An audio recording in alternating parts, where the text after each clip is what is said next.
akuluakulu African President Accountability Council ndi bungwe limene limayiza mapresident kuno ku Africa.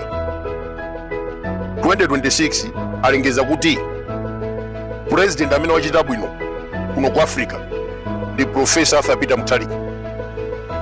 Tikana kuti kuchita bwino akuyendesa bwino dziko pa ma president 54 ku Africa asankha Professor Peter Mutharika.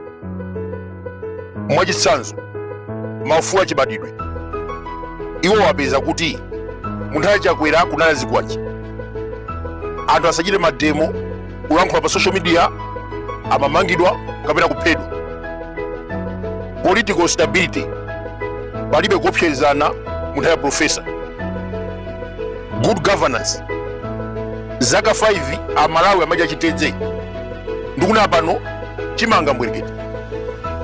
Lazaro anatinamiza Bridging Foundation amagula fertilizer butchery material ndi mabilioni ogula mafuta galimoto anaso. African President Accountability Council yapeza kuti Professor Peter Mutharika pamene amatenga bomu anapeza mafuta ameneko.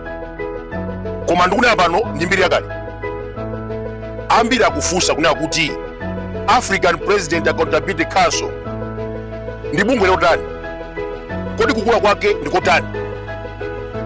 Ndiyeti mafuna tikuze ndikuna kuti apaki si Sylvester anamiwa 2013 amagwira ntchito ku Galaxy FM amatukwana mai Joyce Banda.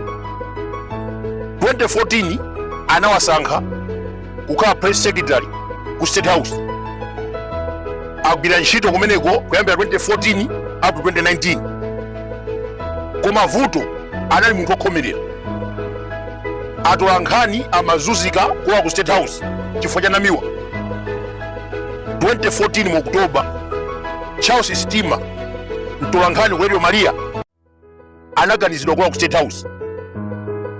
Munthu ameneyu amachita demand ndalama amauza atolankhani ngati mukufuna kuwa ku State House kuti mukafunse mafunso pepo mutipase ndalama.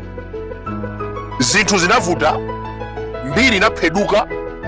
Ine kuti ndizikamba za mbuyo pamene ife tupita chitsogolo tikusiyeni ino at times ndabakiri TV muzikamba za mbuyo koma ifeyo zikumabwera fa Malawi akumamvera bakiri TV.